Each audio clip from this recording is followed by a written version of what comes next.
बोले सोनिहाल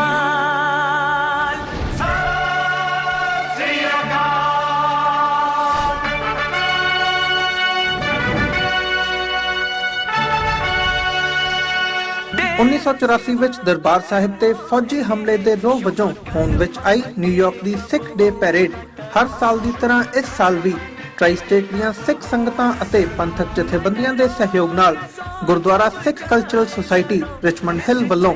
23 ਅਪ੍ਰੈਲ 2016 ਦਿਨ ਸ਼ਨੀਵਾਰ ਨੂੰ 12 ਵਜੇ 37 ਸਟਰੀਟ ਮੈਡੀਸਨ ਐਵਨਿਊ ਤੋਂ ਆਰੰਭ ਹੋ ਕੇ 25 ਸਟਰੀਟ ਮੈਡੀਸਨ ਐਵਨਿਊ ਤੱਕ ਕੱਢੀ ਜਾ ਰਹੀ ਹੈ। ਕੌਮ ਦੀ ਚੜ੍ਹਦੀ ਕਲਾ ਲਈ ਵਚਨਬੱਧਤਾ ਪ੍ਰਗਟਾਉਂਦਿਆਂ ਸਮੂਹ ਸਿੱਖ ਸੰਗਤ ਨੂੰ ਪੈਰੇਡ ਵਿੱਚ ਵੱਧ ਚੜ੍ਹ ਕੇ ਸ਼ਮੂਲੀਅਤ ਕਰਨ ਦੀ ਅਪੀਲ ਕੀਤੀ ਜਾਂਦੀ ਹੈ।